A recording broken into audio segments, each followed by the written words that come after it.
आप सभी का बहुत बहुत स्वागत है अष्टावक्र गीता के इस 17वें प्रकरण में। हम आज सूत्र 8 और 9 को समझने का प्रयास करेंगे।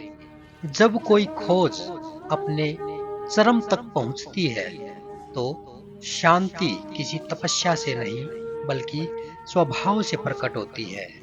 अष्टावक्र गीता का ये सूत्र सिद्ध आत्मा की सहज स्थिति का चित्र है, जहाँ कुछ पाने की आकांक्षा नहीं, कुछ त्यागने की चेष्टा नहीं, केवल होना ही पर्याप्त है। आठवां सूत्र कह रहा है, जिसे इस ज्ञान द्वारा परम उद्देश्य की प्राप्ति हो गई है, जिसकी बुद्धि अब संसार के विचारों से मुक्त हो चुकी है, वह ज्ञानी देखता हुआ, सुनता हुआ, स्पर्श करता हुआ, सूंघता हुआ और खाता हुआ, जैसे भी हो, जिस स्थिति में भी हो, वह सदा सुखपूर्वक स्थित रहता है। समझने का प्रयास करेंगे इसे। देखिए, जिस इंसान को यह बोध हो जाता है कि मैं पूर्ण हूँ, मुझे कुछ भी बाहर से पाने की जरूरत नहीं, तो उसकी सारी सोच, उसकी सारी चिंता, लालच, भटकाव सब समाप्त हो जाते हैं। उसकी बुद्धि अब किसी पकड़ में नहीं है, किसी द्वंद्व में नहीं है। वह सिर्फ जी रहा है, जैसे बहती हवा बिना बोझ के चलती है। वह व्यक्ति केवल देख रहा है, सुन रहा है, स्पर्श कर रहा है, सुगंध ले रहा है, भोजन कर रहा है, लेकिन भीतर से बिल्कुल शांत है, बिल्कुल निर्विकार है। वह कुछ भी करता नहीं, बस घटने देता है, और इस तरह वह हमेशा सुख में टिका रहता है। अब ये जो सुख है, ये किसी भौतिक चीज से नहीं आता, न किसी भोजन को, अच्छे भोजन को खाने से आता है, न किसी रिश्तों को निभाने से आता है, न ही उपलब्धियां प्राप्त करने से आता है। ये सुख तो केवल और केवल भीतर से आता है, जब अहंकार गल जाता है, गलित हो जाता है और केवल होना बचता है। उदाहरण से इसे समझे। मान लीजिए कोई व्यक्ति जीवन भर पहाड़ चढ़ रहा था, एक शिखर की तलाश में। जब वह शिखर मिल गया, तब अब उसके पास कोई नई चढ़ाई नहीं बची। वह वहां बैठकर सूरज की किरणों का आनंद ले सकता है, हवा की ठंडक को महसूस कर सकता है, और बिना किसी जल्दबाजी के। उसी तरह आत्मज्ञानी व्यक्ति जीवन की चोटी पर पहुंच चुका होता है। अब वह देखता है, सुनता है, खाता है, जीता है, लेकिन भीतर से शांत होता है, पूर्ण और आनंदित रहता है। यह जो एक ही चैतन्य आत्मा है, यह इस संपूर्ण जगत का आधार है। इस चेतना से सर्वप्रथम बुद्धि उत्पन्न हुई।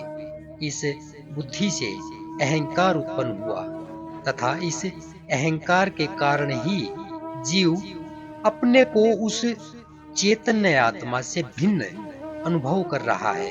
यही अज्ञान है, यही अज्ञान उसका पाप बन गया है। देखिए, बाइबल में भी एक कथा है कि आदम ने बुद्धि का फल खाया, जिससे उसे स्वर्ग के बगीचे ईडन से नीचे गिरा दिया गया। यही उसका मूल पाप था। यह बुद्धि उस विराट आत्मा की एक छोटी सी किरण है। आत्मा महासागर है, तो बुद्धि चम्मच जैसी है।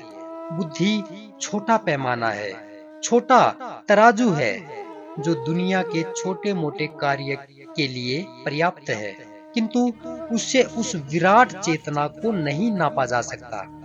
मनुष्य इस बुद्धि से परमात्मा को मापना चाहता है, इसलिए चूक जाता है। बुद्धि तर्क वितर्क, सोच विचार, प्रश्न उत्तर, चिंतन मनन, निर्णय आदि कर सकती है। अच्छे बुरे, अशुभ शुभ आदि का भेद कर सकती है, वह गणित जैसा कार्य करती है, किंतु इससे विराट नहीं जाना जा सकता, इससे संपूर्णता को नहीं जाना जा सकता। अस्तित्व अखंड है, अविभाज्य है, उसका विभाजन नहीं है, अनंत है, उसे बुद्धि से जानना असंभव है।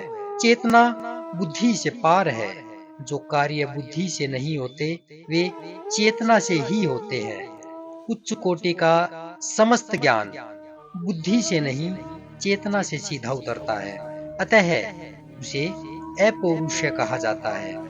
उच्च कोटि की वैज्ञानिक उपलब्धियां, गणित, आयुर्वेद, उच्च कोटि का साहित्य, अध्यात्म, वेद, पुराण आदि सीधी चेतना से ही आए हैं। यह बुद्धि का कार्य नहीं है, इसलिए सामान्य ज्ञान के लिए बुद्धि पर्याप्त है, किंतु आत्मज्ञान में इस क्षुद्र बुद्धि का स्थान वह विराट चेतना ले लेती है।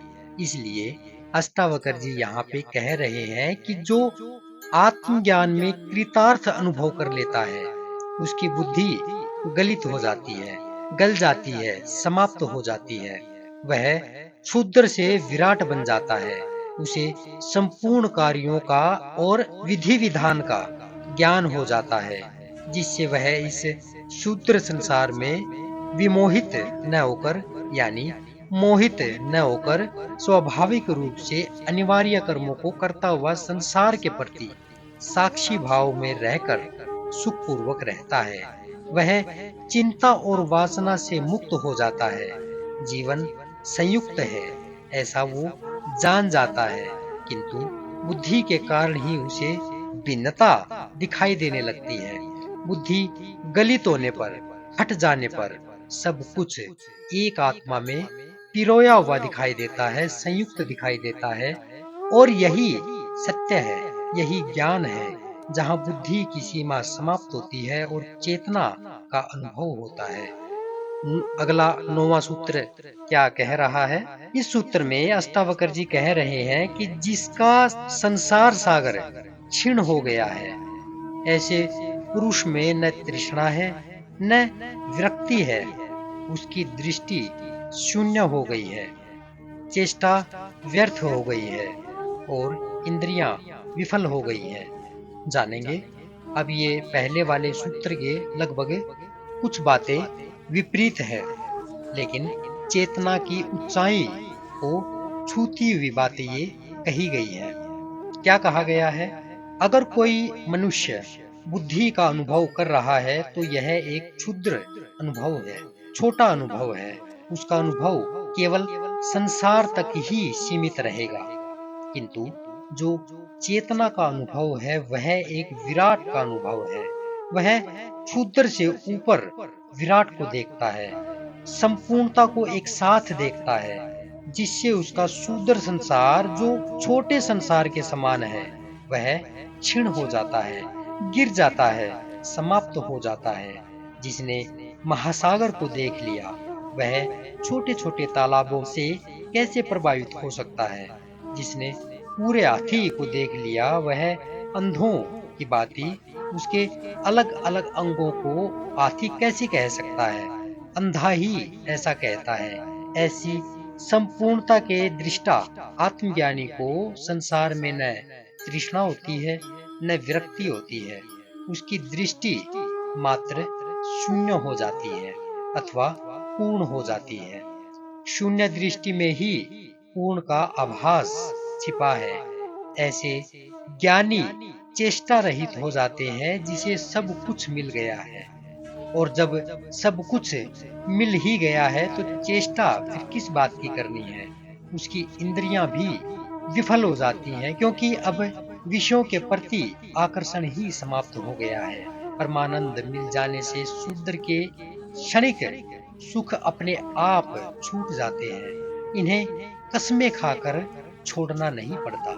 अतः अष्टावकर जी कह रहे हैं, जब भीतर ज्ञान की पूर्णता उतर जाती है तब व्यक्ति साधारण जीवन जीता हुआ भी अलौकिक स्थिति में होता है। न उसे कुछ विशेष करने की जरूरत होती है, न किसी बात से डरने की जरूरत होती है। वह अपने सहजता से जीता है और यही उसकी सबसे बड़ी उपलब्धि है, पूर्ण शांति और आनंद है। इन सभी बातों के साथ कल अगले सूत्रों में फिर मिलेंगे। तब तक के लिए नमस्कार।